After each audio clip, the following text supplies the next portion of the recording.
Alright, guys, so we're back yet again. We're finally going to be reviewing Captain America Brave New World. So I know there's a lot of people out here that have been just saying a bunch of things about this film. And from the issues with the writing, to the change of the title, to having to redo the movie several times, I was very skeptical on wanting to see this film. I was very, very skeptical on wanting to see this film. In the first honest reaction, I think what they were trying to do is they were trying to give it a Winter Soldier vibe when obviously it did not work. And if you guys have seen the film, you know what I'm talking about. If you haven't, that's fine. Just a quick recap of this film. So you have where Sam Wilson, aka the new Captain America, he is still working with the government. Harrison Ford is played by Thaddeus Ross, who is elected to become president, and he's trying to have a treaty signed with not only Japan but multiple other countries, so that way they can go to this one island to where they are able to find for adamantium. Now, during the movie, you have where Captain America comes across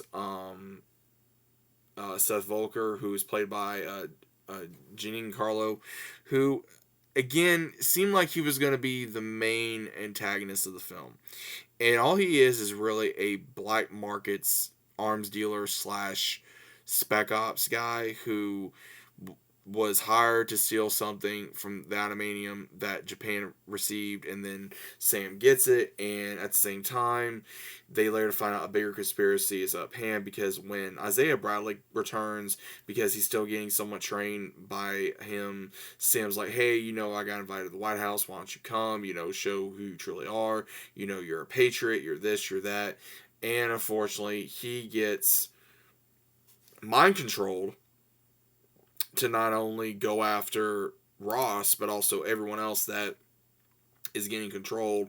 So Sam is trying to undo this plot of what exactly is going on. And he's trying to clear Isaiah's name while being pushed to the sidelines. And he's like, okay, you know what? I'm just going to do this my way. We get a new character by the name of Sabra, who is one of Ross's highest security ones. Turns out she's an ex-widow. She was trained in the Red Room. So we do hear about that. We also hear about, of course, Ross's exploits against the Abomination versus Hulk, which happened, however many years ago in the Hulk movie. And we have Stearns, who returns, who created the Abomination and used a lot of his own DNA to mix it with the Hulk, but he was able to have this massive mind to predict so many things. And he was giving Ross these pills, and all this gamma radiation was just going into Ross's, body chemistry for however many years. And Ross is trying to handle this treaty. He's trying to handle Stearns to make sure that his secret gets hidden. But at the same time, you have where Wilson takes on Torres, who is the so-called New Falcon, and they go on this journey to not only clear out Isaiah's name, but also be able to figure out what Ross is up to and what's been going on. And Stearns is pretty much the villain of this because he pretty much is using mind control on a bunch of soldiers so that way he can make Ross a living hell, because Ross promised him as soon as he was able to become president, he was going to give him a pardon, he was going to let him go free, and he didn't. And this is the reason why he's doing it, to show everybody that Ross is not who he claims to be. And Ross also trying to contain the beast inside him, that anger, the rage that he's had for several years.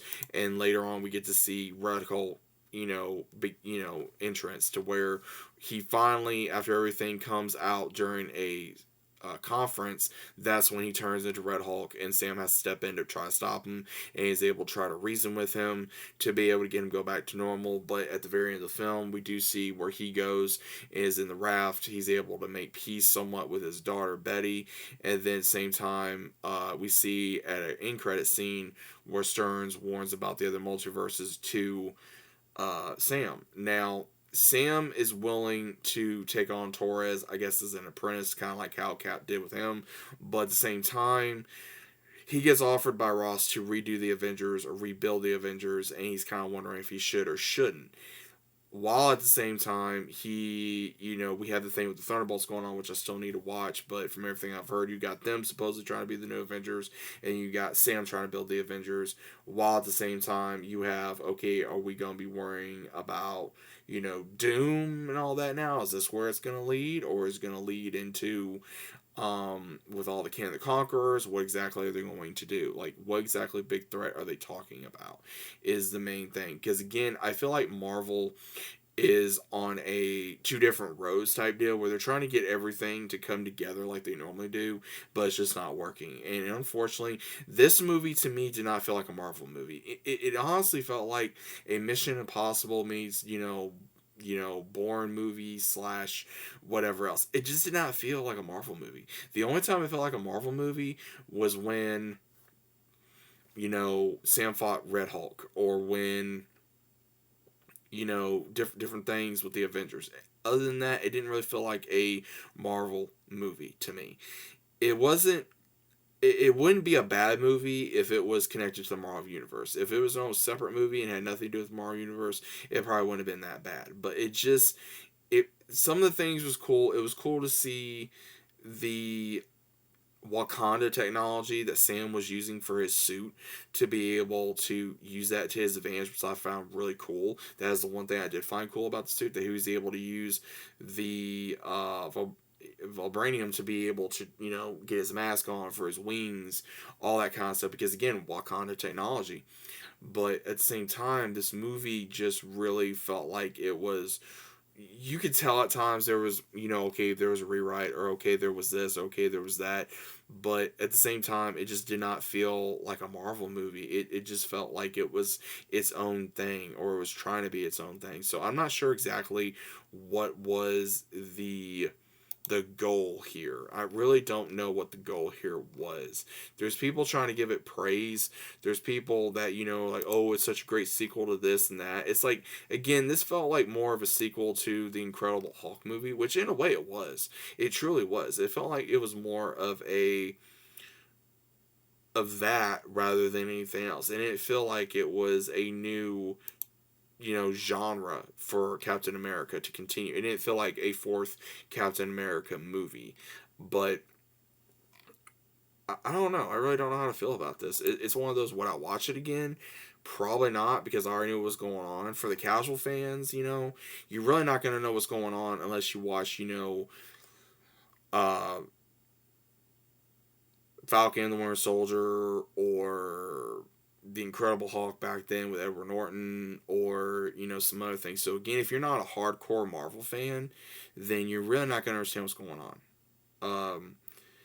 But if you're just like a casual fan, like you don't watch all the movies, then you're going to be kind of confused. If you're a hardcore fan, then you're going to know what's going on for that aspect. But overall, this movie, again, you can tell it was going to flop because of all the issues. Anthony Mackie, with what he said, he really put his foot in his mouth, and he should have just left everything alone, but he didn't. Again, Anthony Mackie trying to carry this movie. It ain't like he cannot carry a movie. I'm going to say that now. It ain't like he cannot carry a movie. It's just him trying to carry the name of Captain America. That is the problem. It's like, how do you carry that? Because again, Chris Evans still carries that weight of being Captain America for being played in so many movies. The main thing that, and again, from everything I heard, Sam Wilson as Captain America has not really worked in the comics. But again, people are going to debate on that, so I'm not here to debate that. But that's just hearsay on everything I've heard. But again, I don't mind Sam as Captain America. It's just one of those, I would prefer Steve Rogers. But it's one of those, I think Steve would be like, hey, yes, I chose you as my successor. But we even get to see Bucky in here. We can see Bucky, like, trying to have a conversation with Sam, like, like, yeah, you don't need the super soldier serum to do this, you got this, you got that for your characteristics. But Sam's like, okay, but do I really need it? And at the very end, it's like, yeah, maybe I do need it. And I think he does need it, and that's why I think that hurts the character, is he needs to take the super soldier serum. If he did, I think he'd be a better fighter. I think people would take him more seriously, and I think that he would be able to not only use his characteristics of a human being, but also show from a fighting standpoint that he it's like, hey, I'm not playing around, because I mean, look at him getting hurt so many times as he did in this film. It's like, really? Captain America is supposed to be, Captain America. But I don't know. That's just how I feel about this film. What do you guys think about this film? Is it good? Is it bad? Is it just there? I'm gonna watch Thunderbolts at some point. I don't know when. I plan on getting to it at some point. I just don't know when. But this movie, I was like, you know what? Let me watch it. Let me see what happens. And I was just sitting there. I'm like, okay, you know what? There was a lot of potential waste in this film. It was very, like, it just didn't feel like a Marvel movie to me. So that's just my main thing. It just didn't feel like a Marvel movie to me. But what do you guys think about this? Let me know down in the comments. Hope you guys enjoyed. And I'll see you as always on the next one.